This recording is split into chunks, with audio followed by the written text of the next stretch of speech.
Chapter 14: Antibiotics, CT Scans, and the Evolution of Health and Medicine. Gleaming palaces of modern science, replete with the most advanced specialty services, now stood next to neighborhoods that had been medically abandoned, that had no doctors for everyday needs, and where the most elementary public health and preventative care was frequently unavailable. In the 1960s, many began to observe that abundance and scarcity in medicine were side by side. After World War II, medicine had been a metaphor for progress, but to many it was now becoming a symbol of the continuing inequities and irrationalities of American life. Paul Starr, 1982. Introduction.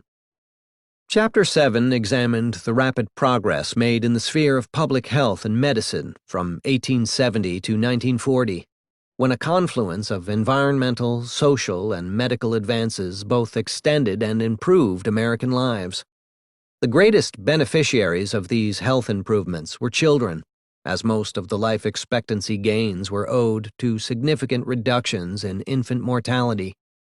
After 1940, the nature of the achievements and approaches to public health underwent considerable change. Most important, the rate of growth in American life expectancy slowed to about half the pace of the previous 70 years. What growth in life expectancy did occur was different in character than before, for it consisted mainly of reductions in death rates for older Americans rather than infants. This change in character draws attention to one of the major themes of this chapter: the shift in medicine from curing acute infectious diseases to managing chronic illnesses. By the 1950s, the acute infectious killers had, by and large, been eliminated. This left chronic diseases, such as heart disease and cancer, as the main threats to American health. These prominent ailments now required long-term management and care, and resulted in more gradual, piecemeal improvements compared to the swift advances of the earlier period. At the same time, the realm of public health was becoming increasingly centered around professional medicine. Though it had been recognized in the 70 years before 1940 that environmental factors and social behavior were the most powerful bulwarks of public health, the 70 years that followed concentrated on medical care and centered on pristine, technology-laden hospitals, staffed by increasingly specialized personnel. The result of this emphasis combined slowly improved health outcomes with perpetually rising costs for consumers of medical care. Meanwhile, patterns of inequality in the health system have persisted. Gradually, the United States has become the least efficient major developed nation in terms of the delivery of health care, as indicated by cross-country comparisons of medical expenditures per person versus life expectancy. This shift towards slower progress reinforces the overall theme of Part 2 of the book, as suggested already in Chapters 10 and 11. That the pace of progress slowed down, particularly after 1970, from its rapid pace in 1870 to 1940, as recorded in Part 1. This chapter interweaves these major themes with examinations of specific developments in American public health and medical care. We start with an overview of the evolution of life expectancy and mortality rates since 1940. Then we follow a more detailed chronicle of progress in the first decades of the post-1940 era, when the pace of innovation was rapid as one important invention followed another, from antibiotics to the polio vaccine. The discussion then turns to the rise in the importance of chronic diseases, particularly heart disease and cancer, and determines that today's most effective treatments were already being applied by the late 1970s. There follows an account of how public knowledge and social behavior have continued to play a part in the improvement of public health. We then examine the increasing professionalization of America's healthcare system, exploring how the roles of doctors have changed and how expensive medical technologies have permeated the procedures of modern hospitals. The chapter concludes with an examination of America's uniquely flawed health financing system, which matters because the lack of medical care coverage as a right of citizenship in the United States, in contrast to other nations, deprives millions of access to medical care, leaving diseases to go untreated and the death rate to be higher than necessary. Though progress in health and medicine continues, it is at a slower pace than in the first few decades of the post-1940 era, and issues ranging from the speed and cost of development of new drugs to the prospects of curing cancer and dementia constitute major obstacles to continued progress. Changes in life expectancy and death rates.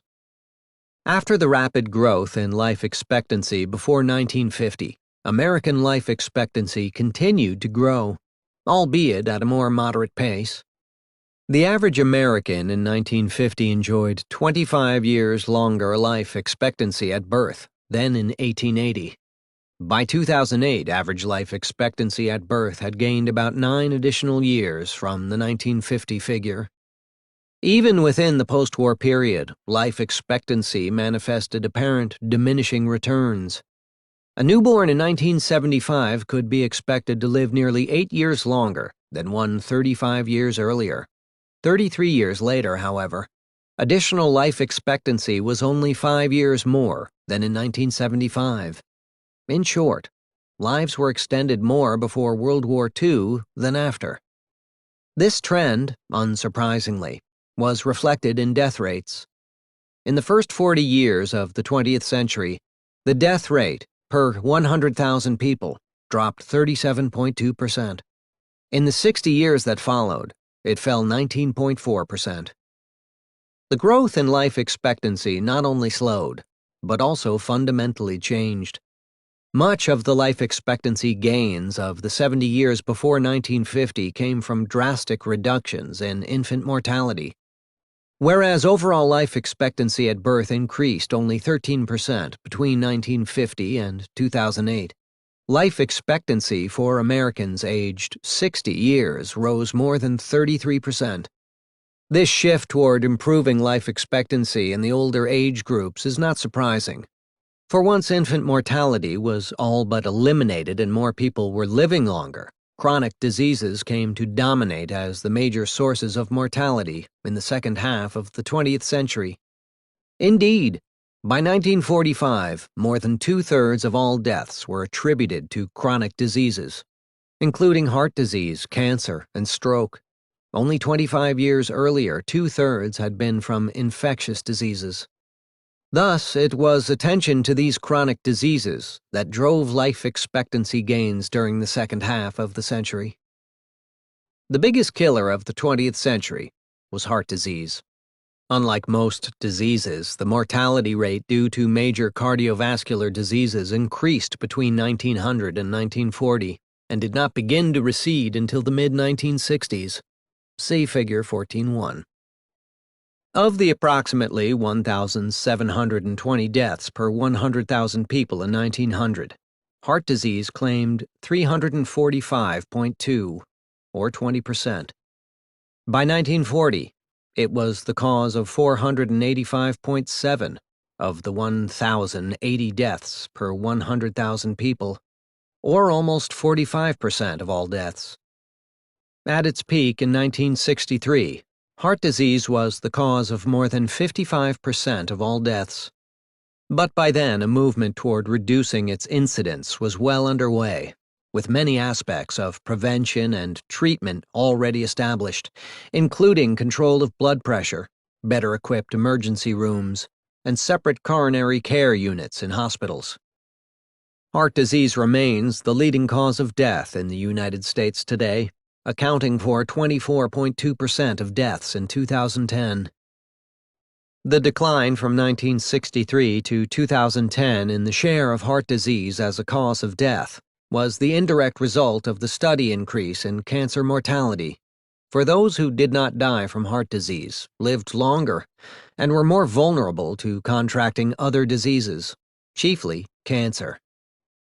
killing only 64 people per 100,000 in 1900, the mortality rate from cancer grew to 120.3 in 1940 and 200.5 in 2000. By 2010, cancer was responsible for 23.3% of all deaths, close to the share for heart disease. Moreover, the fight against cancer has proven to be more difficult than against other leading killers.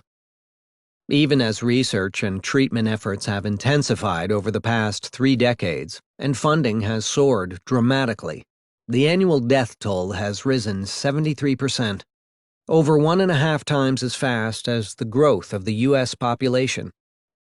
Taken together, heart disease and cancer accounted for 47.5% of all deaths in 2010. In third place were chronic lower respiratory diseases, for example emphysema and chronic bronchitis, with a mortality rate of 45 per 100,000, followed by cerebrovascular diseases, and after accidents, Alzheimer's disease, with mortality rates of 41.9 and 27 per 100,000 respectively. A study by the American Academy of Neurology claims that Alzheimer's may be far more deadly than is recognized and may contribute close to as many deaths in the United States as heart disease or cancer. Even the more cautious estimates of the CDC indicate that the mortality rate from Alzheimer's increased more than 70% between 1999 and 2011. Healing from war. Early post-war innovations. By the time World War II ended, one of the most important medical innovations in human history was already primed for widespread production and had earned itself a reputation as a wonder drug: penicillin. The first antibiotic, penicillin was versatile enough to cure almost instantly such diseases as pneumonia, rheumatic fever, and syphilis, which had been greatly feared and often fatal. Indeed, cases of syphilis, which occurred at a rate of 372 per 100,000 people in 1938, had fallen to 154.2 by 1950 and to 68 in 1960, a testament to the antibiotic's ability to kill the infection before it spread. Pneumonia, previously called the captain of the men of death, was now easily curable, and by 1954 it caused only a quarter as many deaths of children ages 1 to 4 as in 1939. The effect on rheumatic fever and rheumatic heart disease was even greater, with the death rate falling 90% between 1940 and 1960. The discovery and subsequent development of penicillin came about largely by accident when, one night in 1928, the Englishman Alexander Fleming discovered a large patch of mold surrounded by a sterile ring on a dirty dish that had been left out for weeks. After finding that the mold had killed the growth of some types of bacteria, Fleming began experimenting to uncover the antibacterial feature of the mold. What started as an investigation in a small laboratory would, by World War II, become a large, coordinated, interdisciplinary team effort, subsidized by the U.S. government. This effort marked the birth of large-scale drug research and development that would grow in size and complexity in the following decades. As the war came to its end, penicillin became available in U.S. pharmacies in the summer of 1945, and soon afterward in pharmacies around the world. By this time, the drug had already become very affordable, with a price per dose of just 6.5 cents. Given its efficacy and low cost, it immediately became widely used. Between 1948 and 1956, the U.S. market for penicillin increased 7-fold to more than 450,000 kg, or 3 grams for every person in the country.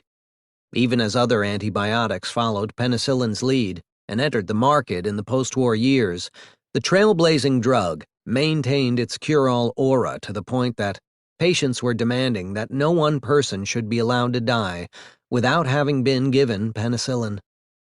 A more sober assessment of penicillin's impact concluded, Penicillin's public health effect was to sustain and continue pre-war improvements in mortality and morbidity, but its dramatic effects on the course of many particularly feared conditions also transformed the ways people thought about their lives in the post-war years.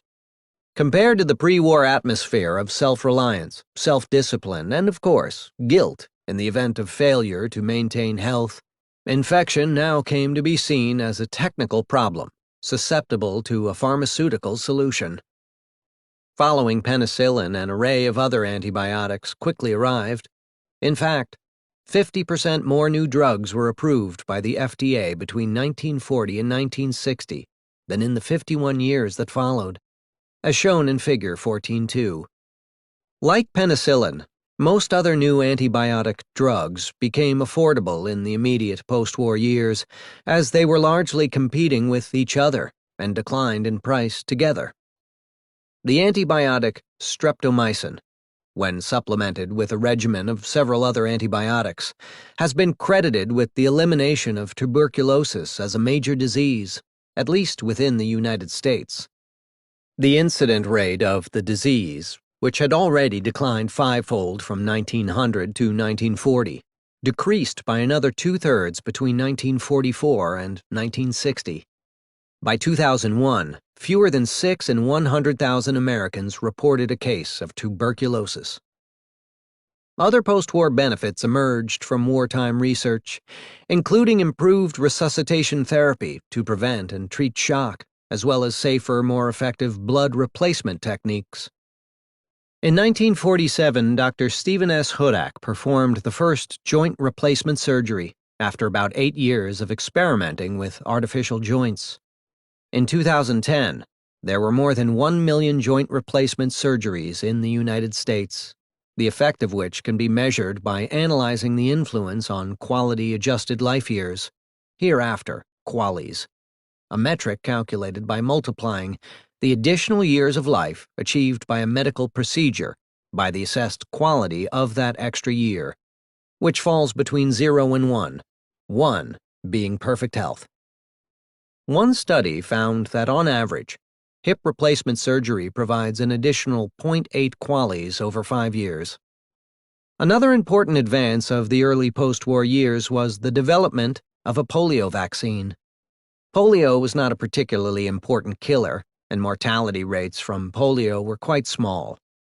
Nonetheless, the disease had become very visible, thanks to Franklin Delano Roosevelt, and more important, it was deeply feared as the leading crippler of children.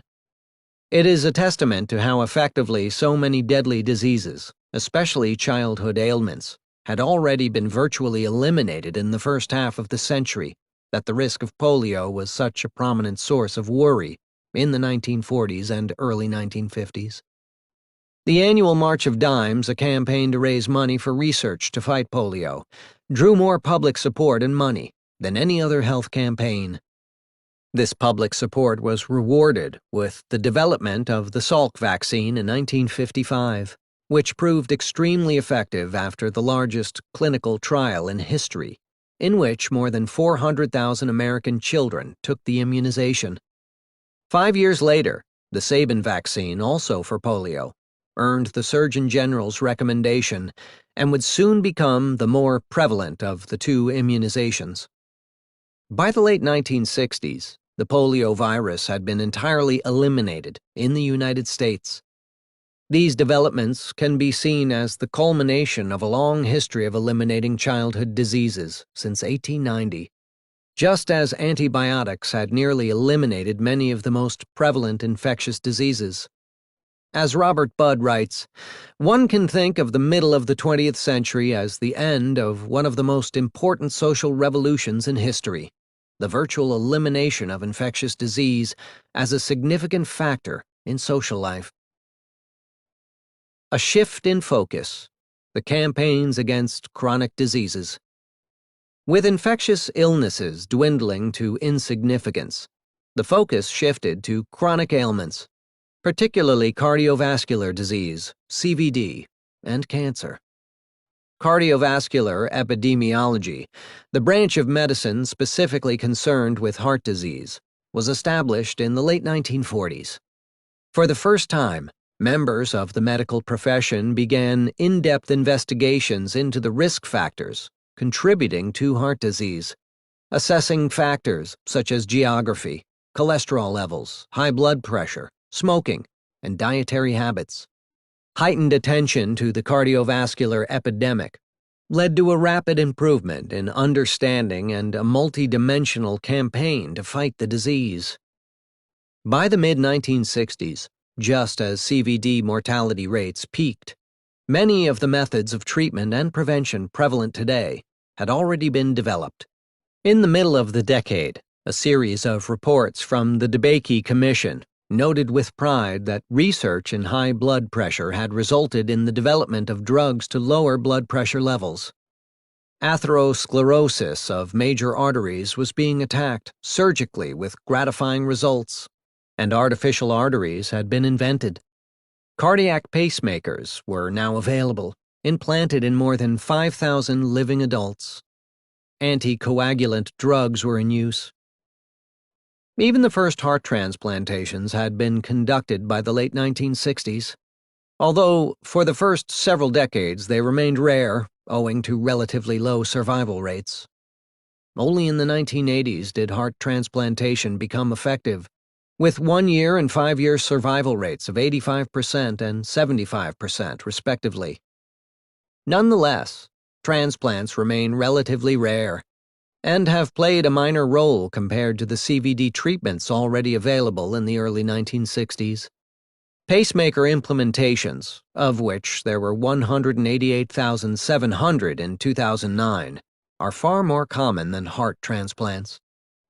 Other treatments that, taken together, are even more important in contributing to the continuing decline in CVD incidence since the 1970s, have included the widespread use of statins to reduce cholesterol and the increased use of coronary interventions such as cardiac catheterization and coronary artery bypass graft surgery. In addition to drugs and new technologies, important progress in the fight against CVD was achieved by better public knowledge of risk factors and preventative measures, facilitated by informal campaigns. According to one 1994 study, about 40% of the decrease in CVD deaths since 1975 were attributable to treatment and a larger 51% to prevention. The decline in smoking prevalence was just one of the many ways in which increased general knowledge contributed to better health outcomes. Stroke, one of the main cerebrovascular diseases, followed an almost identical path as that of heart disease, with a mortality rate that declined by half after its peak in the early 1960s. In recent years, however, the great successes in the fight against heart disease have experienced a slower rate of progress. Since the late 1970s, the rate of decline in coronary heart disease, CHD, mortality rates has slowed from about 4% per year in the late 1970s to 2.5% more recently. Among men aged 35 to 54, the drop-off was even more pronounced, as the annual rate of decline in the 2000s was only 0.5%, whereas that of the 1980s had been 6.2%. These recent trends are a cause for concern that progress might have stopped or even have reversed. Health officials in the United States, which rarely leads the world in any health indicator, have long celebrated the status of the United States as the country that has led the decline in CHD. Early signals of reversal threaten this status. The United States might become the poster child, not of the conquest of CHD, but of its resurgence. One cause of the slowdown in the rate of progress has been the increase in the incidence of obesity, already covered in Chapter 10. International comparisons support the view that the United States is an outlier in the extent of its obesity. In 2000, the U.S. percentage was 27%. And none of the other 23 countries had a percentage above 20%. Half the countries had obesity percentages below 10%, with Italy at 8%, France at 6%, and Japan at 2%. Unlike cardiovascular disease, cancer steadily grew during the 20th century, with a mortality rate 3 times higher in 2000 than in 1900, as shown by Figure 14.1. Most of the major approaches to treating cancer had been developed by the 1970s. Before World War II, the primary methods of treating cancer were surgery and radiation therapy. Surgery could cure cancer only if the tumor was localized enough to be entirely removed. Radiation therapy, which dated back to the 1896 invention of the X-ray, was meant to control small tumor growths that had not or could not be surgically removed. The practical application of cancer chemotherapy emerged from World War II. Mustard gas was shown to cause atrophying in victims' bone marrow and lymph nodes, suggesting that it could possibly suppress cell division in cases of leukemia and lymphoma. From this knowledge, American doctors in the early 1940s experimented with nitrogen mustards on cancer cells, with some success. In 1948, Sidney Farber, the so-called father of chemotherapy, was able to induce the first complete remission in a child with acute leukemia by using chemical agents. By the 1960s, chemotherapy was successfully inducing long-term remissions, and in some cases, fully curing patients with Hodgkin disease or acute leukemia, and by the 1970s, it was being applied to most types of cancer, just as it is today. More sophisticated techniques for cancer detection were also developed in the 1970s. Computed tomographic (CT) imaging, which provided more precise 3D imaging than an X-ray, started to make its presence felt in the 1970s and became widespread by the 1980s, in most cases eliminating the need for intrusive exploratory surgery. The mammogram procedure to detect breast cancer was introduced in 1973. Though these innovations provided very important functions for detection and prevention, they have also been plagued by criticism of waste. CT exams cost thousands of dollars, and anywhere from 5% to 30% of the 75 million performed in 2009 are said to have been unnecessary. Moreover, concerns about CT scans causing cancer have become a large topic of debate, with one estimate claiming that the CT scans performed in 2007 alone could produce nearly 29,000 future cases of cancer. Even within existing methods of treatment for cancer, innovations since the 1970s have been relatively sparse. For example, in chemotherapy in recent years, there has been a plateau in the evolution of the clinical results obtained with this modality treatment. In some cases, the limitations of chemotherapy observed during the early days still apply.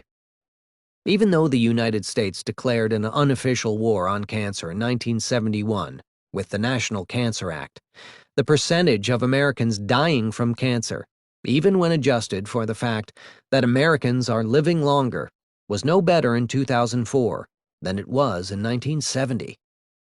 Part of the increased prevalence of cancer as a cause of death is the result of success in treating CVD, so that millions who previously would have died of coronary disease are now dying of cancer instead. Writing in 2004, Clifton Leaf and Doris Burke characterized the slow progress in treating cancer. 33 years ago, fully half of cancer patients survived 5 years or more after diagnosis. The figure has crept up to about 63% today. Progress has been sluggish in spite of the nearly $200 billion adjusted for inflation that was spent in America between 1971 and 2004 to combat cancer. According to Clifton Leaf and Doris Burke, this failure to make more rapid progress arises from a damaged system of research and development, in which publishing papers on very specific issues earns funding, while the big picture falls by the wayside. A survivor of prostate cancer was quoted saying, "It's like a Greek tragedy. Everybody plays his individual part to perfection. Everybody does what's right by his own life, and the total just doesn't work." A summary of post-1970s medical developments would not be complete without the mention of the HIV/AIDS pandemic.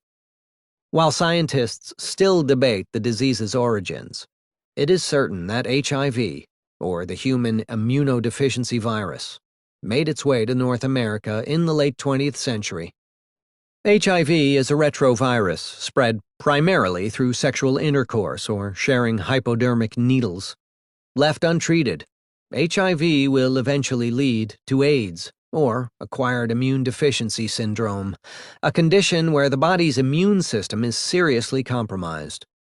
People with AIDS are extremely vulnerable to a wide range of diseases. Left untreated, people who have AIDS have a 3-year life expectancy, which falls to 12 months once an AIDS patient becomes ill. When it first came to the attention of the U.S. medical community in 1981, AIDS was a terrifying mystery. No one knew how it was transmitted, why it was occurring primarily in certain subsets of the population, or how it could be treated. Even after HIV was discovered as the mechanism, an infection was a slow but certain death sentence. AZT, approved by the FDA in 1987 as the first anti-HIV drug, was a promising treatment, but proved to be only somewhat effective at slowing the progress of AIDS and was accompanied by many negative side effects. By 1995, more than 500,000 cases of AIDS had been reported in the United States, and more than 300,000 Americans had died of AIDS, making it the leading cause of death among Americans aged 25 to 44. One of the revolutions of modern medicine was the development of ART, or antiretroviral therapy. ART is essentially a group of drugs that act collectively to prevent the virus from replicating. Though ART is not a cure for AIDS, it causes HIV to remain dormant in the body and thus prevents AIDS from developing. Improvements in ART over the last 20 years have turned a diagnosis of HIV from a death sentence to a chronic, treatable disease while softening the negative side effects of the drugs. These developments have improved the quality of life for the 1.2 million Americans currently living with HIV. In fact, thanks to ART, people with HIV can have an almost normal lifespan without experiencing serious illness related to their HIV infection, something unheard of a mere 20 years ago. Transformations in public awareness of health issues. Changing perceptions of cigarettes represent the most important post-war development in public awareness of health-related issues.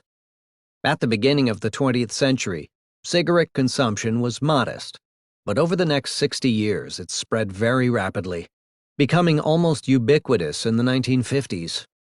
Like cardiovascular mortality rates, cigarette consumption peaked in 1963 when more than 4,300 cigarettes were consumed per person, as shown in Figure 14.3.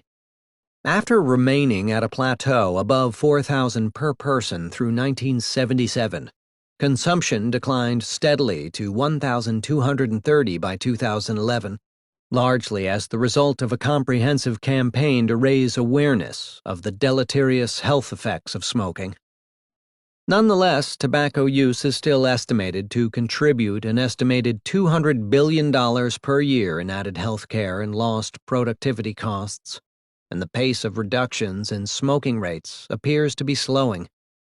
Though smoker prevalence fell 17 percentage points from 42.4 to 25.5 in the 25 years after 1965, in the 19 years that followed, it fell only another 5 points, to 20.6%, as shown in Figure 14.3. This is in large part because smoking has remained hard to eliminate among the poorest segments of American society. According to a recent study, though the adult smoking rate has fallen 27% since 1997, for the poor, it has fallen only 15%, an important reason why life expectancy is increasing more slowly at the bottom of the income distribution. World War II and succeeding decades also witnessed a newfound commitment to improving mental health. During the war, more than 850,000 American soldiers sought treatment for psychoneurotic issues, and the presence of psychiatric medical officers in the military multiplied by nearly 100. Afterwards, the field of mental health became more important and gained increased acceptance. As described by Paul Starr, psychiatry, previously concerned primarily with the care of the insane, had been institutionally marginal in America before World War II. Now it moved into the mainstream of American medicine and American society and enormously expanded its claims and its clientele. Whereas formerly its province was mental illness, now it became mental health. Though the effects of psychiatry can be hard to quantify, the reduction of a social stigma surrounding questions of mental health allowed many Americans to find help. Even today, cases of serious mental illness are estimated to cost more than $190 billion in lost earnings per year. Another dimension of increased public awareness concerns the connection between public health and air pollution. In the 1960s, air pollution was a very visible problem, with many major American cities, particularly Los Angeles, enveloped in thick, hazy smog, described by one resident as a blanket of orange. Though the relationship between air pollution and health was not fully understood, it seemed obvious that breathing toxic air would degrade lung health. Recognizing air pollution as a national problem, in 1963 Congress passed the Clean Air Act, the first law intended to control air pollution, rather than merely study it. 7 years later, the act was substantially amended to set specific minimum standards of air quality. Since then, many other legislative acts on both the local and national level have established further quality standards and limits on emissions, and as a result, Los Angeles, the poster child of oppressive smog, has ozone levels today that are 60% lower than they were in the mid-1970s. According to one recent study, this reduction in smog levels had substantial effects on life expectancy throughout much of the nation between 1980 and 2000, accounting for about 15% of the 2.7-year increase in life expectancy over that two-decade interval. Studies in other countries have demonstrated substantial connections between reduced air pollution and additional QALYs. The diminution in air pollution not only strengthened many American lives but also raised the quality of life, reducing the hacking or crackling cough of people living in dense smog. Though the health benefits of this environmental change are not as significant as those brought about by the spread of sewer pipes and elimination of open sewage waste early in the 20th century, it is another example of how changes outside of the purely medical sphere can significantly affect public health. Accidents and violence. Health problems go beyond those related to disease.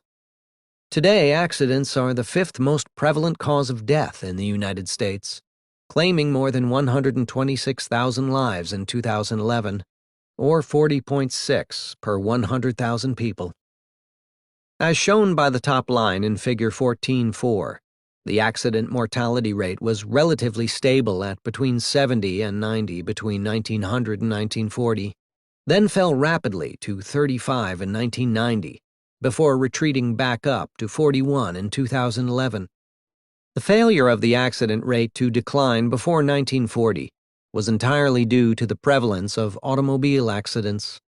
The lower line in Figure 14.4 shows that the non-automobile mortality rate declined by half, from 94 in 1906 to 46 in 1940, and then further to a minimum of 18, reached in 1980, before rising back up to 30 in 2011. We return to the sources of the increase in non-automotive accidents in Chapter 15. We have already seen in Chapter 11 that the continuous decline in the automobile accident death rate was the joint achievement of better highways and the inclusion of safety equipment on new automobiles, including seatbelts, airbags, and better bumper protection. The contribution of violence to mortality rates is today about an eighth that of accidents, but still provides an integral perspective on Americans' changing standards of living. The homicide rate exhibited cycles through the 20th century, with peak rates between 8 and 10 per 100,000 population, both between 1921 and 1936, and again between 1970 and 1996. See Figure 7-8. The increase in murders in the 1970s and 1980s was accompanied by an increase in other less serious crimes, changing citizens' perceptions of the world around them. Steven Pinker describes this change. The flood of violence from the 1960s through the 1980s reshaped American culture, the political scene, and everyday life. Mugger jokes became a staple of comedians, with mentions of Central Park getting an instant laugh as a well-known death trap. New Yorkers imprisoned themselves in their apartments with batteries of latches and deadbolts, including the popular police lock, a steel bar with one end anchored on the floor and the other propped against the door. One section of downtown Boston was called the Combat Zone because of its endemic muggings and stabbings. Though homicide rates and other important measures of crime would not decline until the 1990s, the 1970s saw the beginnings of progress in another sphere of violence: abuses against women. In a shift in cultural norms that can be partly attributed to the feminist movement of the 1970s, especially Susan Brown Miller's 1975 bestseller Against Our Will, the incidence of rape began to decline in the late 1970s. This trend accelerated in the 1990s, and by 2009, the rate of rape was just a fifth of its 1973 level. Around the same time, other manifestations of violence against women, such as domestic violence, began trending downward. In the 1990s, improvements in gender-related violence were joined by more widespread gains. From muggings to murders, almost all types of violent crime sharply dropped in the last decade of the millennium. The homicide rate, which stood at 10.5 victims per 100,000 people in 1991, was reduced to only 5.5 by 2000, and has seen hardly any variation since then. Explanations for this sharp decline in violence abound, from better and smarter law enforcement to a simple civilizing of American cultural norms, as Pinker puts it. One controversial theory has held that Roe v. Wade, 1973, by legalizing abortions and consequently reducing the number of unwanted births and uncared-for children, was largely responsible. Changes in the medical profession. As public knowledge of health issues was shifting, so too was the medical profession experiencing rapid change. The struggle for the professional autonomy of doctors had been achieved by the 1920s. The widespread construction of hospitals and formal training institutions, as was documented in Chapter 7, had been spearheaded by medical professionals. The influence of the medical profession included its successful efforts to resist the nationalization of health insurance, as had been achieved in so many other countries, an effort that has had a lasting effect on America's healthcare system. Such efforts helped ensure a healthcare system whose organization, laws, and financing reflect the priorities of the medical profession to provide the best clinical medicine to every sick patient, to enhance the prestige and income of the profession, and to protect the autonomy of physicians. Despite physicians' achievement of autonomy in most areas of medicine in the 1920s, pharmaceuticals remained an area over which doctors held little sway in a Wild West environment of unregulated pharmacies. This changed in 1938, when Food and Drug Administration, FDA, legislation promulgated drug regulations, including the classification of some drugs as needing a physician's prescription. The effects of such regulation began to be felt most strongly after World War II, when many of the new drugs introduced required a prescription. Between 1940 and 1965, sales of prescription drugs rose from accounting for only 12% of pharmacy sales to 40%. The control of prescriptions gave the medical profession additional control over most realms of healthcare. The big drug corporations that had been established after World War II were able to turn their attention from the consumer and focus their advertising attention on medical professionals. By 1961, around 60% of the advertising budgets of the 22 biggest drug firms was directed toward physicians. Around the same time, the profession was beginning a transformation toward specialization. In 1940, less than a quarter of doctors in active practice were specialists. Salaries for specialists were far higher than those for general practitioners. As a result, the rising generation of physicians shifted their career goals toward becoming full-time specialists. The percentage of doctors classified as specialists rose from 24% in 1940 to 69% in 1966. High incomes for specialists, supplemented by a third-party payer insurance system that was highly lucrative for hospitals and their staffs, especially after the implementation of Medicare and Medicaid, helped attract more Americans to the medical profession throughout the second half of the century. Indeed, starting in 1960, the ratio of doctors to 10,000 population started a steady climb from 13 in the 1950s to 31 by 2009. See Figure 7.5. The unrivaled autonomy of the medical profession began to erode after the 1950s. As hospitals became larger and more complex, administrative control fell increasingly into the hands of professional administrators. Patients also began to challenge the authority of the medical profession. While, for the most part, the authority of the doctor was unquestioned in 1960, with the surgical profession even earning such high praise as being called a religion of competence, by the early 1970s, patients were demanding greater say in how they were treated. What had always been a tradition of doctors know best changed in 1972, when a federal appeals court in Washington, D.C., for the first time established a legal requirement for informed consent. According to the new standard, the physician had to tell the patient whatever a reasonable person would want to know in order to decide whether to accept the treatment.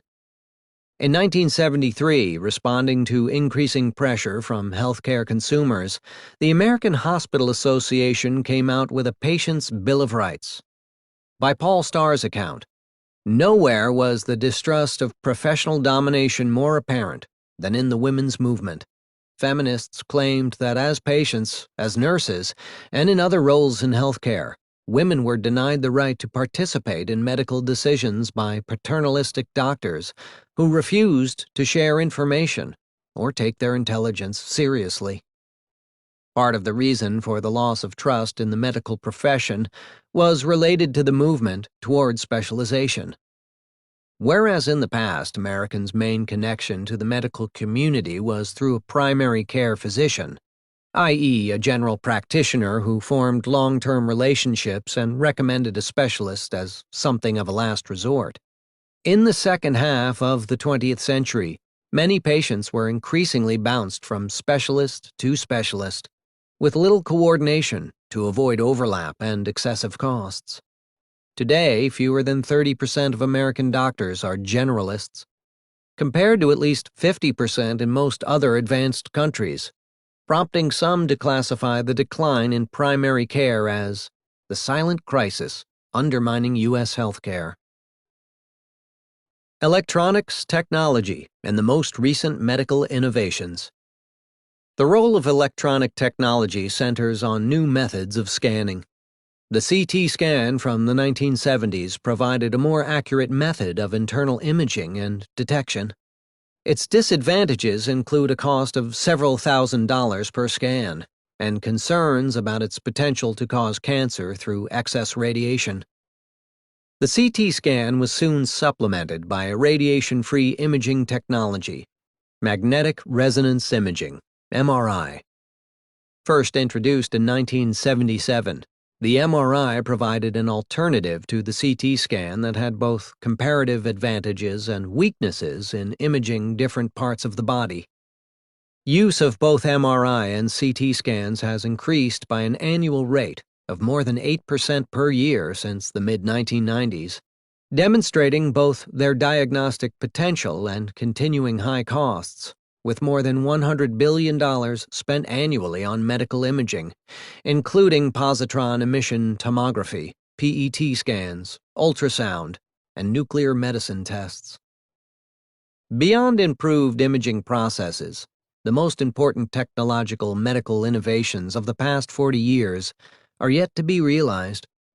One is the Human Genome Project, which, by analyzing complex DNA sequences, is attempting to determine connections between certain ailments and specific gene sequences. The promise of genomic medicine lies in the possibility of diagnosing diseases or risk factors very early on, even perhaps from birth, as well as developing drugs that are directed more precisely at particular gene sequences, so that ultimately medications may be developed that are personalized to the particular genetic structure of each patient. Despite its potential for most areas of medicine, the uptake of genomics has been slow. Though the project was started in 1995, the proper evidentiary framework needed to convince the FDA to approve genomic tests, insurance companies to cover them, and physicians to use them has yet to be developed. Moreover, even a proponent of the technology acknowledges that it remains to be seen whether genomic medicine will actually improve health when efforts to implement simpler clinical and preventive strategies have failed. Nevertheless, molecular diagnostics have been growing rapidly, and it has been estimated, will soon account for a third of all diagnostic test costs. Another area that holds promise but that has had little mainstream effect to date is stem cell therapy. As a regenerative therapy, the field of stem cell transplantation provides a ray of hope in today's age of chronic degenerative diseases. However, though stem cell therapy has been practiced since the late 1980s for bone marrow transplants, its practical application has thus far failed to extend far beyond that. The very prevalence of the phrase stem cell research, compared to the relative absence of the phrase stem cell therapy, attests to the therapy's limited practical implementation.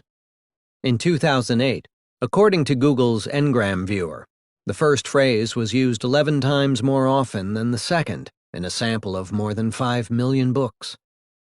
Skeptical investors have been hesitant to throw their support behind further research and development.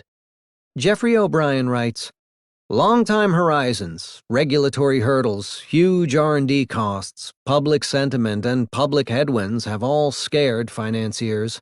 Wall Street isn't interested in financing this particular dream." In short, the realization of the stem cell therapy dream appears to lie relatively far in the future.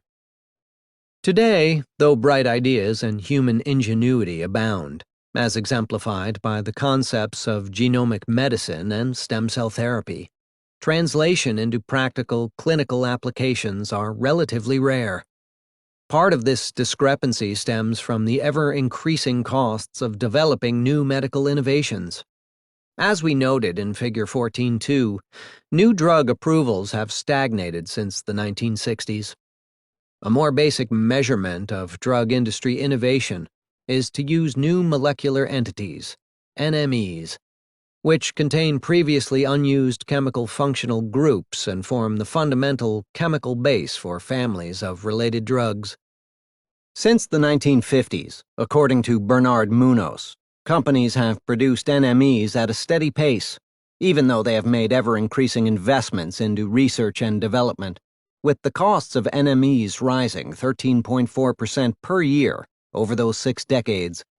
Even the world's biggest pharmaceutical company, Pfizer, which invested around $7 billion in research and development in new drugs in 2007 alone, came out with relatively few drugs in the first decade of the 2000s, and some of them were little more than combinations of old drugs.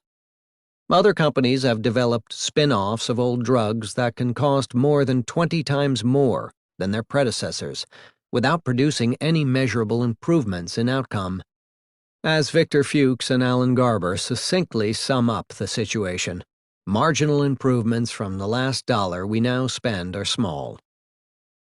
Two reasons for the rising costs and diminishing returns on investment, according to Jan Weig, are stringent regulatory standards and the skewed nature of modern linkages between research and clinical practice. Today, a handful of adverse outcomes out of tens of thousands of trials can derail a promising prospective treatment in the current risk-averse regulatory environment. Intolerance for even a minimum of casualties, unavoidable in testing powerful new therapeutic approaches, has now reached a level that effectively constrains any further attempts to seriously innovate in this area. Had the regulatory norms of today existed in the 1940s, Weig argues, innovations such as kidney dialysis and antibiotics might never have come to fruition. At the same time, the connection between the clinical and research branches of medicine has become increasingly detached. Whereas clinicians often used to be the ones to experiment with unknown methods and techniques to cure patients, as was the case in the development of kidney dialysis, the research sphere, like the rest of the medical profession, has undergone a movement toward specialization.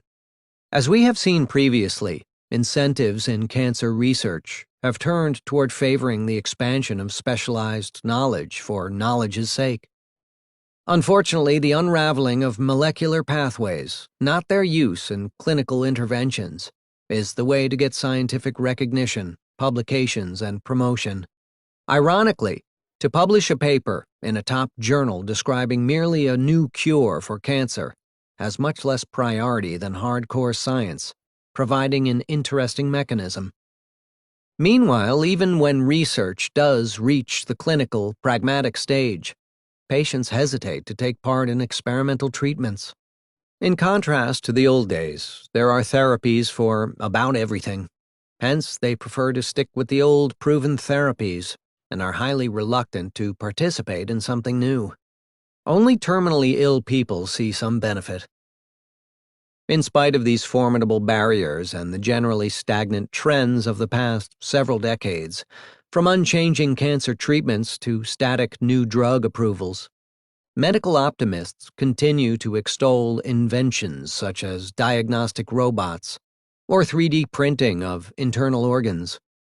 Even if robots and 3D printing can improve the efficacy of surgery, however, the gains will likely be minor compared to the achievements of the decades between 1940 and 1970, including antibiotics and the development of the basic tools to fight CVD and cancer. Furthermore, as we will see in the following section, the problems of the U.S. medical system lie not in the scarcity of advanced modern technology, but rather, at least to some extent, in its overuse. Hospitals, gleaming palaces of science and waste. Like so much else, hospitals, which had by 1940 attained their essential character as places of healing rather than places to die, experienced rapid growth in the aftermath of World War II.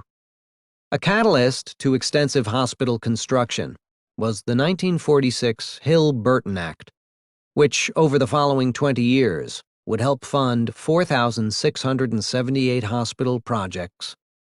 Setting minimum standards for hospital provision, such as the guideline of having 4.5 hospital beds per 1,000 population, the legislation made particular progress in providing access to hospitals for low-population rural areas, especially in the previously underserved South.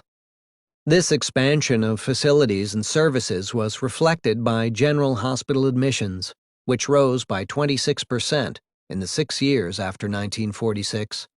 Hospital inpatient services, which were perceived as an unambiguous social good, would continue to expand until major changes in hospital administration in the 1980s reversed the trend.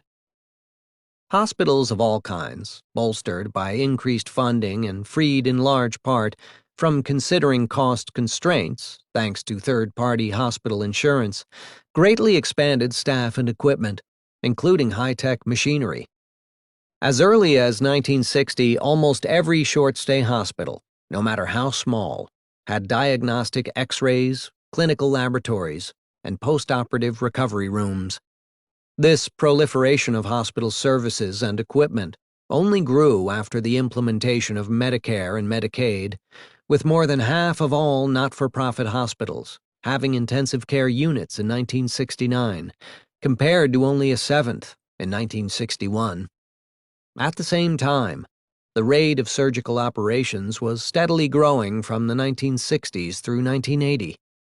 The American hospital by the early 1980s had become, in the words of the Blue Cross and Blue Shield Association president, a technological emporium. Hospitals had become gleaming palaces, furnished with an abundance of highly trained personnel and sophisticated medical technologies that had the potential to cure diseases and extend life expectancy. But these opulent facilities came at a cost. One of the main drivers of medical inflation, the price of hospital care, doubled in the 1950s. In the 1960s, the rate of medical inflation was twice that of general price inflation. Such high expense might have been acceptable if hospital spending had been efficient and effective, but it was neither. Because hospitals focused on creating subspecialty departments and integrating expensive technologies for which they would be generously reimbursed, relatively little effort was devoted to community education and preventative measures that would have significantly reduced costs and improved patient outcomes. The medical arms race is a frequently used term by those describing the evolution of American hospitals. No overall supervisory body prevents a hospital corporation from building a satellite state-of-the-art hospital, embodying the latest high-tech imaging equipment, in close proximity to the existing hospital of a competing hospital chain. This duplication of hospital resources tends to happen most often in affluent suburbs, where the population is well insured against the costs of all kinds of treatment. Costs are pushed higher by the excessive purchasing of high-tech medical imaging equipment. For example, in Indiana in 1978, there was one CT scanner for every 100,000 people, compared to 1 per 1 million in Canada, and 1 per 2 million in Britain, with no apparent advantage in outcomes. Another example of failed coordination and oversupply of medical equipment and personnel makes the case even more strongly. 2 new hospitals, both half-empty, within a few blocks of each other in one city neighborhood. Half a dozen hospitals in another city equipped and staffed for open-heart surgery, where the number of cases would barely keep one of the centers busy. Empty beds the rule rather than the exception in obstetric and pediatric services across the nation. Aged chronically ill patients lying idle in $60 a day hospital beds because no nursing home beds are provided. Overloaded emergency rooms, and underused facilities and services that have been created for reasons of prestige rather than need. In short, hospitals were providing a myriad of services, but not those of the highest medical priority, and were doing so at great expense. The lack of coordination combined with an unequal provision of services. As Paul Starr writes in the epigraph to this chapter, these supposed cathedrals of medical progress stood next to neighborhoods that had been medically abandoned, that had no doctors for everyday needs, and where the most elementary public health and preventative care was frequently unavailable. Indeed, as wealthier and middle-class Americans had moved to the suburbs in post-war years, many hospitals had followed the money, creating ethnic and social redlining, a tendency that has, to this day, not been corrected. One of the most glaring examples of such inequity is the University of Chicago's Medical Center. Located on the south side of Chicago, where so much of the city's gun violence takes place, the hospital closed down its trauma center in 1988, ostensibly to cut costs, making the closest trauma ward to many parts of the South Side more than 10 miles away. In spite of community protests and studies finding that transportation time can affect chances of survival, no trauma center has been reopened in the area. In 2010, an 18-year-old named Damian Turner was shot in a drive-by shooting only blocks from the University of Chicago Medical Center, but had to be taken by ambulance to a hospital more than 8 miles away, where he soon died of his injuries. In the late 1970s and 1980s, the character of hospitals shifted toward more profit-oriented behavior. Despite the expectation that proprietary for-profit hospitals would be more efficient than their counterparts, a 1981 study found that their daily costs were 23% higher. They would continue to duplicate expensive equipment available elsewhere in the community because the costs can be recovered through the insurance system. Though they may be exceedingly efficient in maximizing reimbursement rates, this sort of efficiency does not necessarily benefit their patients or the rest of society. In most recent years, the proliferation of HMOs and other managed care organizations has seen some success in cutting costs. Primary care doctors are more common, with less emphasis on specialization and expensive technology. This shift in emphasis comes with the trade-off that patients are sometimes undertreated in these systems. Nonetheless, many modern hospitals remain, in large part, less a health center and more a mechanical treatment station. Assessing the value of extended lives. Because most of the gains in life expectancy over the past 6 decades came not from reducing childhood mortality rates, but rather from extending the lives of older people, chronic degenerative ailments that were once relatively rare problems have plagued the growing elderly segment of the population. The relatively slow gains in life expectancy have also been characterized by a lower quality of life in the years that were gained. Whereas a child who was cured for influenza or diphtheria in the first half of the 20th century likely could look forward to a relatively normal, healthy life, today, a 70-year-old who has been treated for heart disease has constant monitoring and management to look forward to, with a real chance of developing a degenerative illness such as Alzheimer's disease. Just in the 12 years after 1999, deaths from Alzheimer's per 100,000 people rose from 16 to 27, and at least one estimate says those figures drastically understate the role of the degenerative disease, placing Alzheimer's true death toll at more than 160 per 100,000, which would make it the third largest killer in the country. Its overall presence in the population would be even larger. The risk of degenerative disease must be weighed against the many sources of an improved quality of life. From hip replacements to air quality improvements, there have been an array of contributions to higher QALYs for modern Americans.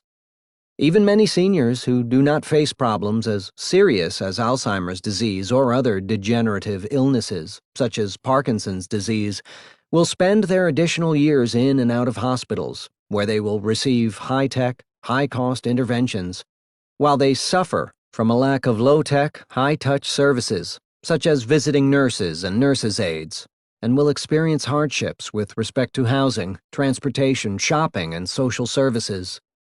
If the elderly at age 65 could choose the pattern of spending that they prefer, many might opt for a mix very different from the one they will actually receive. They might prefer more focus on the quality of life, even at the expense of a small decrease in average life expectancy. There is no doubt that medical technology continues to move forward and has achieved numerous improvements that have yielded benefits far in excess of their costs. David Cutler and Mark McLennan examine 5 types of medical procedures in which substantial benefits have been achieved at modest or zero increase in cost. For instance, improvements in heart attack survival rates over the period 1984 to 98 yielded a 1-year increase in life expectancy worth $70,000 at a mere $10,000 cost of improved medical technology. Improvements over 1950 to 90 in the care of low birth weight infants yielded a similar 6-to-1 benefit-to-cost ratio. Better treatment of depression and more effective techniques of cataract surgery achieved benefit increases with no increase in cost. Only for breast cancer, the fifth type of medical intervention that they studied, did benefits fail to exceed costs. In the basic data on life expectancy, great progress has been made in reducing inequality, but along other dimensions, that quest has been more elusive. Today, the average life expectancy at birth for African Americans is 3.5 years shorter than that of whites, compared to a 7.6-year differential in 1970 and nearly double that in 1900. Nonetheless, health imbalances still exist for the most socioeconomically disadvantaged groups. In 2011, the rate of infant mortality within the black population was double that in the white population. With cardiovascular disease, America's leading killer, the social class gap in heart disease deaths may be increasing as the rates of heart disease decline faster among higher social classes. Part of this, no doubt, is related to the fact that the poor have been slower to eliminate risk factors, such as smoking and obesity. For cancer, the 5-year survival rate between 2001 and 2007 was 68.6% for whites and 59.4% for blacks. And some of the presence of inequality in health outcomes relates to education, not just to race. As Sabrina Tavernisi reported in 2013, a study last year found that white women without a high school diploma lost 5 years of life expectancy between 1990 and 2008, a measure of decline last seen among Russians in the economic chaos that came after the fall of the Soviet Union. This year, researchers at the University of Wisconsin found that mortality for women had gone up in more than 40% of the counties in the United States since the early 1990s. A less-known cause of increasing life expectancy, also with a differential effect across income groups, is the effect of air conditioning on heat-related mortality. A study of the temperature-mortality relationship emerged with two primary findings. First, the mortality impact of days with a mean temperature exceeding 80 degrees Fahrenheit has declined since 1960 by almost 70%. Second, this entire decline in heat-related fatalities can be attributed to the diffusion of residential air conditioning. To the extent that the low-income population has been the last to be able to equip their residences with air conditioning units or central air conditioning, this cause of reduced mortality would provide a further explanation, albeit probably small, for the differential increase of life expectancy between rich and poor Americans. Raising the standard of living goes beyond increasing life expectancy. Most of this chapter has focused on the achievements of the medical care system in achieving an increase in life expectancy and a reduction in mortality rates. In addition, numerous innovations have improved the quality of life without having any impact on longevity. We have already examined the development in the early post-war years of hip and knee replacement surgery, which have produced significant increase in QALYs, the quality of a life year made possible by the surgery. There has been a steady improvement in replacement surgery through better techniques and materials. In 2014, there were 719,000 total knee replacement surgeries and 332,000 total hip replacement operations. The birth control pill has been called, after penicillin, the most important pharmaceutical development of the 20th century. For millennia, couples had attempted to control the number of births, but methods were clumsy, reducing spontaneity, and were often unreliable. During the 1950s, research on a birth control pill proceeded rapidly, starting from a pill synthesized in Mexico City from a type of Mexican yam that had long been used by Mexican women. The efforts to develop the pill combined the activism of Margaret Sanger, the head of the organization that would later become known as Planned Parenthood, and the scientist Gregory Pincus. After large-scale clinical trials were held in Puerto Rico in the mid-1950s, the pill gained FDA approval in 1960. It was an instant success, and by 1965, 6.5 million women were using it. Over the years, the pill has remained controversial because of side effects, and lower doses with fewer side effects have been developed. In 1965, the Supreme Court ruled that married couples had the right to use birth control on the grounds that privacy was protected by the Constitution, although millions of unmarried women were still denied use in 26 states. Finally, in 1972, the Supreme Court legalized birth control for all citizens, regardless of marital status. The pill was an important factor that brought the baby boom of 1947 to 64 to an end and encouraged women, who could now control the number and timing of children, to enter the labor force.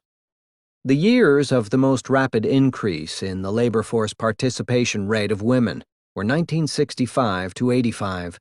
That is, starting soon after the pill became widely available in the early 1960s. Birth control pills did more than allow the spacing and number of children. They also increased the spontaneity of sex, which could take place without the previous need to insert a diaphragm in women or put on a condom for men.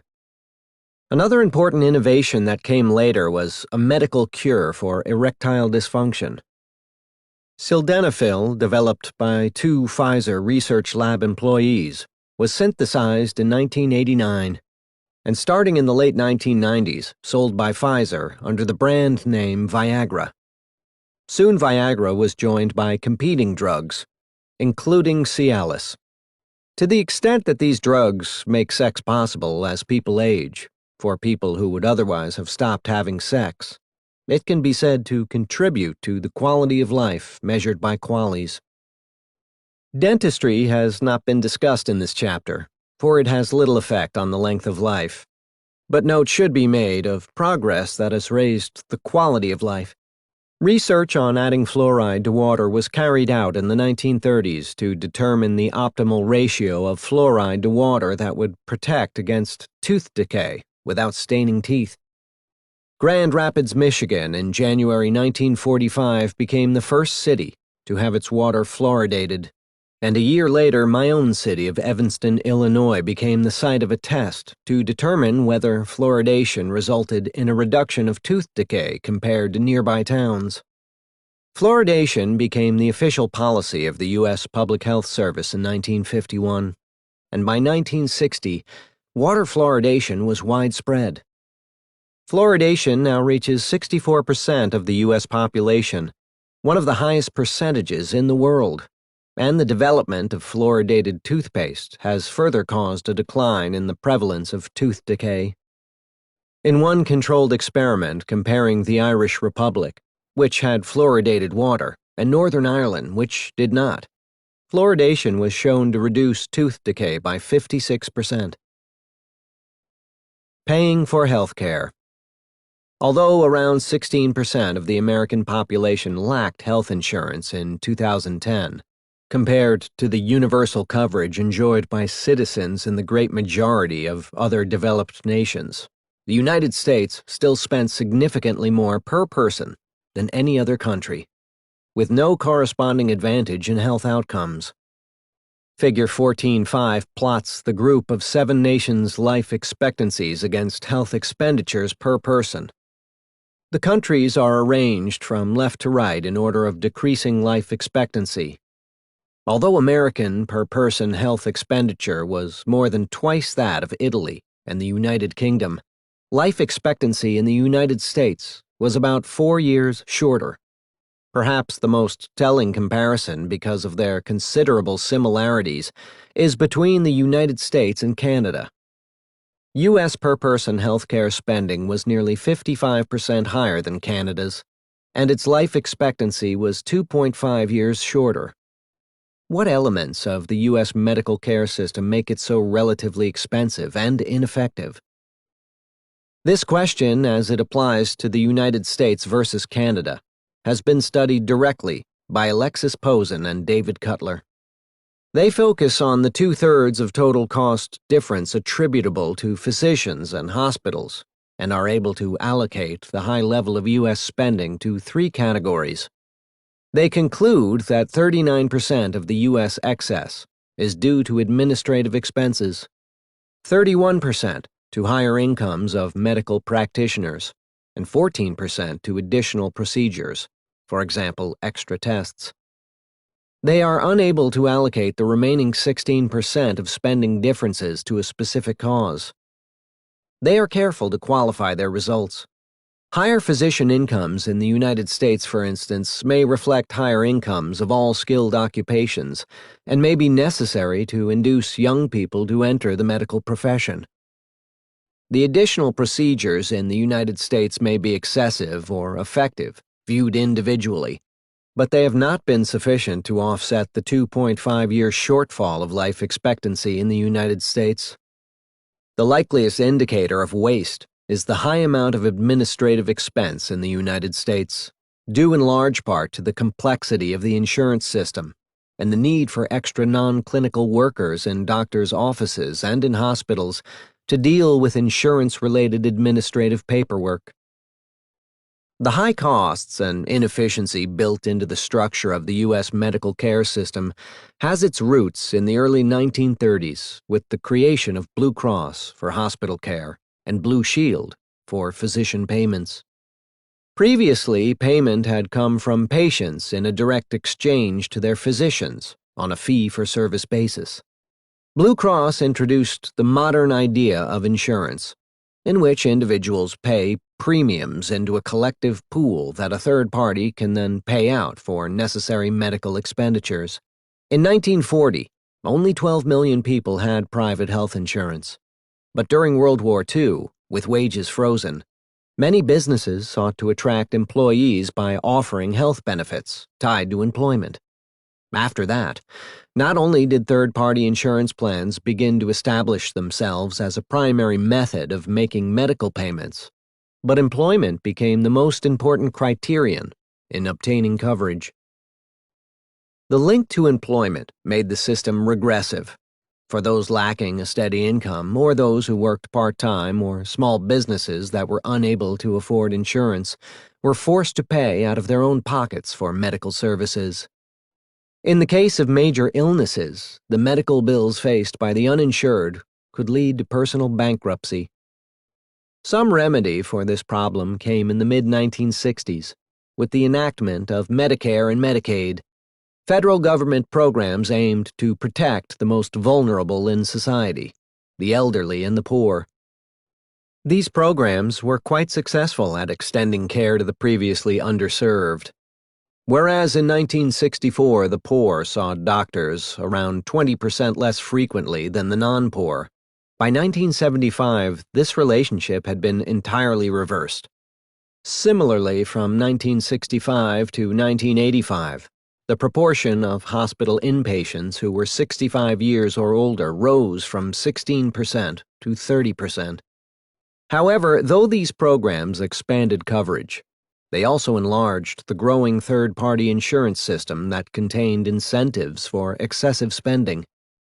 Indeed, between 1950 and 1980, healthcare expenditures as a share of GNP more than doubled, from 4.5 to 9.4%, largely as a result of a set of skewed incentives created by a predominantly third-party payer system. Just as hospital insurance removed individual anxieties about paying large hospital bills, it removed considerations of cost constraints from hospital billings. Hospitals could pass increased costs on to insurers, who could pass them on again to millions of subscribers, sick and well, in small increases in hospital insurance premiums. The potential of a third-party payment system unleashed an unprecedented demand for hospital services. It was a demand that could be stimulated by the suppliers, that is, by the doctors and hospitals themselves. Hospital expenditures and reimbursement mechanisms drove each other in an expansionary spiral. During the 1960s and 1970s, it could at least be said that hospital efforts, if excessive and misdirected, were relatively attentive to the needs of the patient. This began to change in the 1980s, when the overly profit-making ethos came to the fore. Until then, hospitals were directly reimbursed for their costs.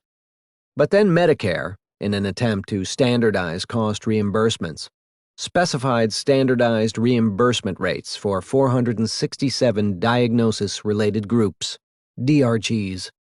Hospitals quickly took advantage of this opportunity to take the fixed per-treatment reimbursement and raise profits by cutting the costs of treatments, often by reducing the quality of patient care. Not surprisingly, complaints soon came from patients and their advocates, charging that seriously ill Medicare patients were being inappropriately discharged from hospitals, that many patients were given incomplete information on their rights of discharge appeal and on options for post-hospital care, and that some hospitals were denying admission to patients with multiple serious conditions.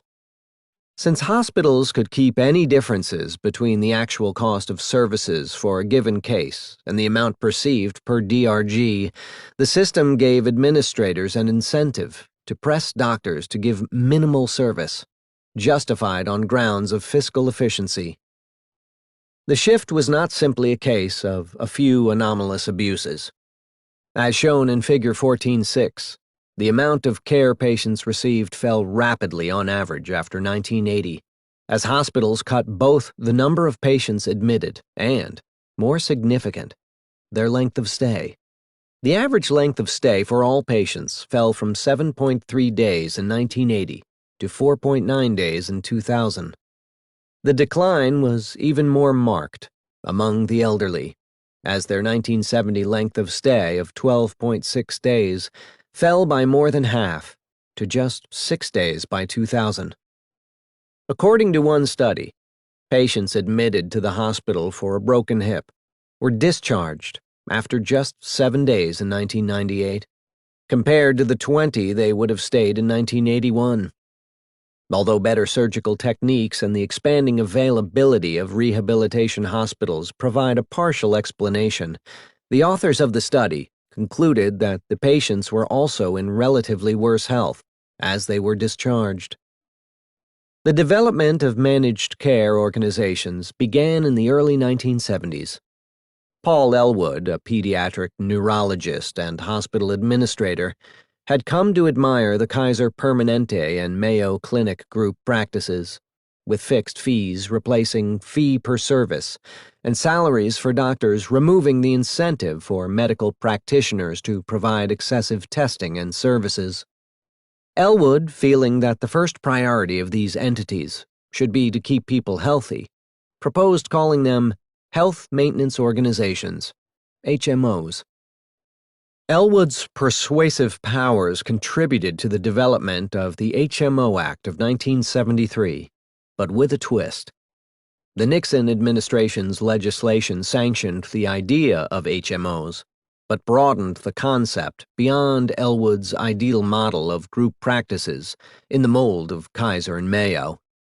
Throughout the 1980s and 1990s, HMOs became steadily more popular as employers welcomed the idea of a new principle of financing medical care that promised to reduce costs.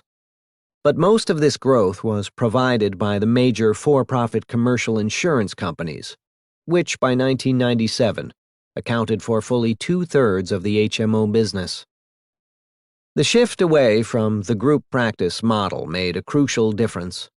Whereas at Kaiser, Mayo, and similar organizations, treatment choices were made by staff physicians, the new for-profit managed plans set their own criteria and imposed it on their physicians from afar, frequently requiring the physicians to obtain prior approval for referrals, tests, and procedures. Further affecting the quality of care were financial incentives that based a physician's income not on health outcomes, but on how effectively the doctor had succeeded in reducing expenses. The healthcare literature provides numerous examples of disability and death caused by HMO coverage limitations. In a reaction against the restrictions, insurers developed preferred provider organizations, PPOs, which have been described as half-hearted HMOs in that they impose only some of the access limitations. For instance, PPOs usually provide some insurance coverage, even if a patient does not visit a preferred provider. And patients have responded to this greater freedom of choice enthusiastically by choosing PPO in preference to HMO coverage when employers offer that choice.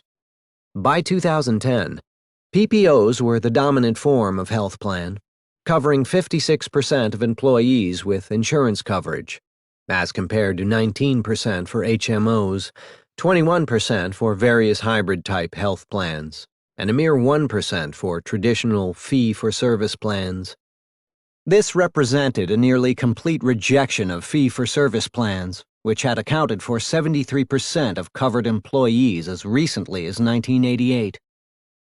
The overriding questions about managed care, including HMOs, PPOs, and other variants, concern its effects on costs and quality of medical care.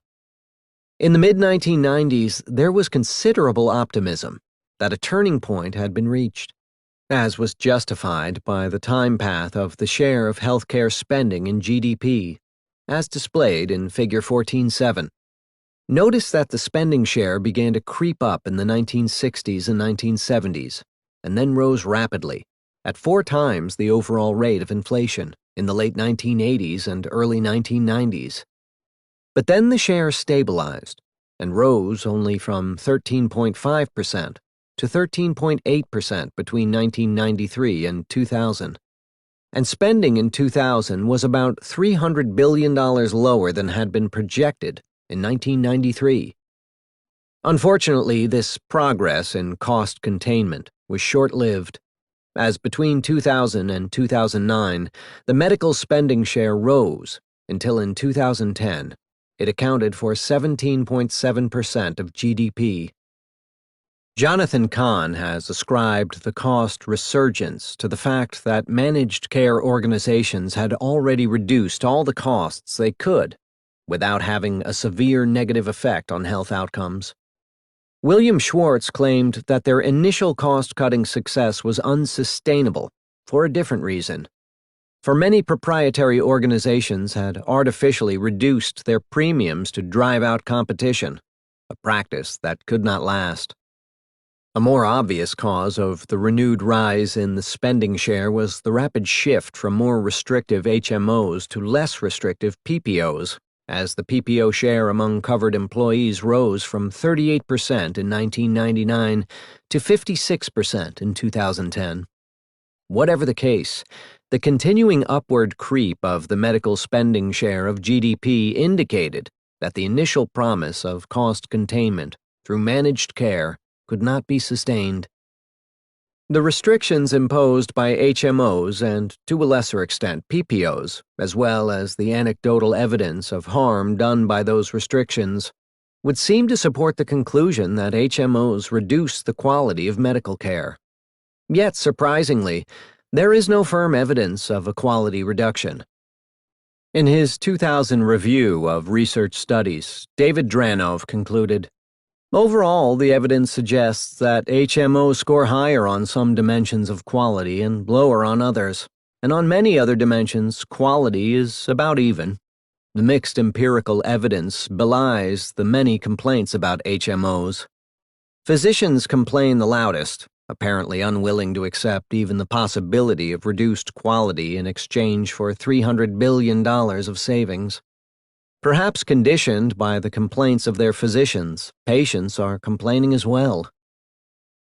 Cutler and Wise, 2006, concur that summary reviews of the literature suggest no outcome differences between managed care and traditional insurance coverage. And they agree with Dranov that despite cost savings and no adverse impact on health, managed care is not very popular.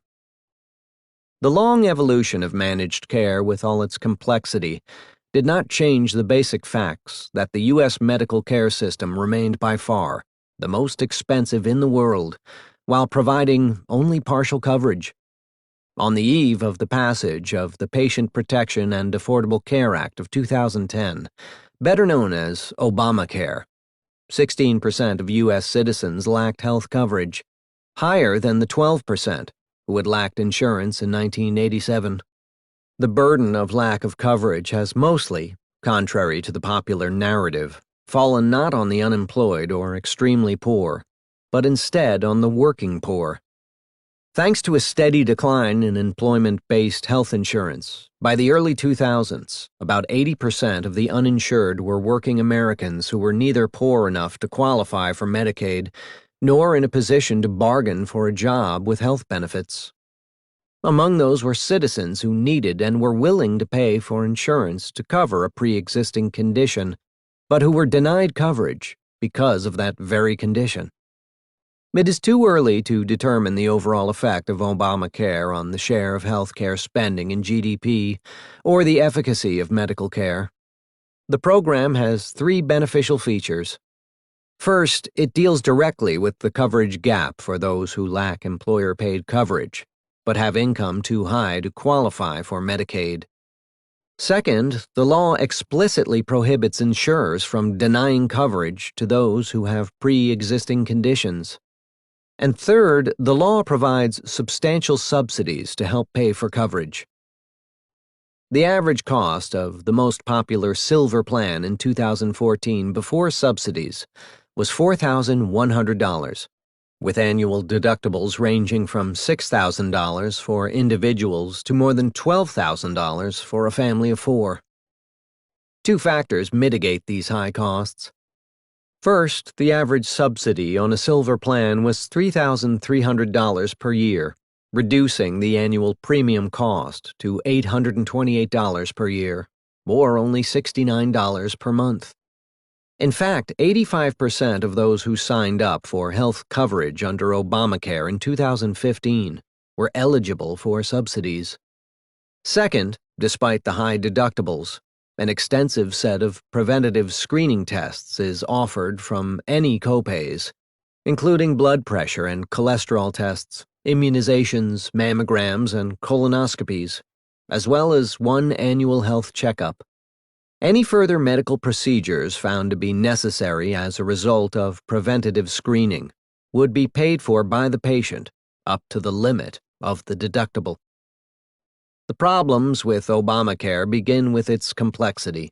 An inquiry in February 2015 to the Obamacare website, healthcare.gov, for my state of Illinois, lists 142 different plans, each offering a different menu of premiums, deductibles, and copays. A more serious problem than complexity is the restricted nature of provider networks and their apparent instability. Many people who were previously insured received notice that their long-time insurance policies did not meet the requirements of the Affordable Care Act and were forced to shop for a new policy, often finding it difficult to locate a plan that included their previous family doctor. Stories abound of patients being required to travel long distances to be treated by in-network specialists to avoid paying large sums to see out-of-network specialists who may be nearby. Doctors shift in and out of networks frequently, resulting in bills for uncovered services from physicians who have exited a particular network. Instability in the composition of the networks creates obsolescence for lists of included doctors, and up-to-date information is hard to obtain. Asked whether a doctor was part of a plan, an insurer's representative said he didn't know because doctors came in and out of the network all the time, likening the situation to players switching teams in the National Basketball Association. Other complaints include ever-changing lists of drugs that are covered, that require high copays, or that are not covered at all. The complexity and restrictions of Obamacare contrast notably with the simplicity of Medicare and its single-payer system, from which most doctors and hospitals accept payments. In its effort to obtain passage of the Affordable Care Act in 2010, the Obama administration did not attempt to base the plan on the single-payer model, or even to provide a public payer option, apparently fearing an onslaught of opposition from lobbyists for the private insurance industry. Although it is much too soon to gauge the effects of Obamacare on health wellness indicators, such as life expectancy, it is encouraging that, as shown in Figure 14.7, the long-term increase in the share of medical care spending in GDP appears to have stopped, at least temporarily, during 2010 to 13, even before Obamacare enrollments began in 2014. Conclusion. The U.S. healthcare system changed dramatically after 1940 in its methods of treating illness, in its organization of care delivery, and in its method of payment. The most important post-1940 innovations occurred early on, between 1940 and the late 1970s. Indeed, the 1940s and early 1950s represented the culmination of a social revolution that by and large eradicated the influence of infectious diseases on everyday American life. After the quantum leaps of progress made possible by Pasteur's germ theory and improved water treatment and waste removal, the invention of penicillin and other antibiotics during and after World War II delivered the finishing blows to the potency of many infectious illnesses. The main treatments of cardiovascular disease and cancer were mostly developed by the 1970s. In the case of heart disease, a variety of preventative and palliative approaches was available by the early 1960s, at which time the incidence of heart disease began its slow but steady decline. The war on cancer has not been as successful, and there have been few breakthroughs since the development of modern imaging technologies and of treatments such as chemotherapy and immunotherapy that were in widespread use by the 1970s. Progress was achieved in part through the expansion of public knowledge and awareness of health issues. The reduction of smoking and other risk factors was integral to the decline of heart disease, and greater public emphasis on cleaning up air and water pollution had a positive impact on life expectancy and quality-adjusted life years. Meanwhile, mortality from accidents maintained a steady decline, and violence in America has continued to experience up and down cycles, with a cyclical peak as recently as the early 1990s, followed by marked improvement since then. After 1970, an increasingly specialized medical profession shifted emphasis toward high-tech, expensive machinery, turning hospitals into both technological emporiums and cold mechanical treatment centers. The share of medical care spending in GDP began its inexorable upward creep after the early 1960s, and simple preventative measures that could have limited cost increases while also improving public health were underemphasized by hospitals and their doctors. At the same time, practical medical innovations were occurring less often, and the rate of development of new drugs slowed to a crawl as it faced the obstacles of burdensome regulations and skyrocketing costs. The rising medical care shares of GDP was largely driven by a health insurance system based on incentives to supply a higher volume of high-tech services, without regard to cost. This fee-for-service system reflected the wishes of a medical profession that embraced a free market ideology and independence from government intervention, resisting the movement in the rest of the developed world toward universal health care provided as a right of citizenship rather than conditional on covered employment. The gradual shift toward managed care organizations after 1980 had by 2010 largely replaced the fee-per-service system, but had not ended the dependence of insurance coverage on employment. By 2013, the share of medical care spending in GDP, which was only 4% between 1930 and 1960, had reached 18%. Yet a sixth of the population still lacked insurance, and life expectancy at birth in the United States was between 2 and 4 years shorter than in other developed countries providing universal care. Research assessments of managed care did not uncover any systematic decline in quality compared to the traditional fee-for-service system, although the distinction between in-network and out-of-network providers made managed care quite unpopular. The problem of limited networks was exacerbated by Obamacare, which suffered from the complexity of hundreds of different plans, each offering narrow provider networks that were plagued with relatively high provider turnover. At least Obamacare helped to bridge the coverage gap with medical insurance that was subsidized along a sliding scale depending on income, that was available without denial for pre-existing conditions, and that required all providers to offer preventive screening tests free of charge to patients. Meanwhile, the payoff from technological change has been disappointing relative to the rapid progress achieved between 1940 and the late 1970s. Innovations in medical research based on the genome and stem cells, while initially promising, have thus far been slow to produce effective new drugs and therapies. The breakthroughs that have been achieved recently have been largely in the realm of disease management, rather than cure, and many of them have been made available only at relatively high cost. Further extensions of life expectancy based on improved treatment of physical illness are bringing even more Americans into the age range of vulnerability to Alzheimer's and other forms of dementia. Although large expenditures on medical research and treatment will doubtless continue to result in a slow continuing advance in life expectancy, they are unlikely to change the rank of the United States as having, by far, the most expensive medical care system among the developed countries, along with one of the lowest levels of life expectancy. Please subscribe and press the bell icon to never miss another update. Please like, share and comment.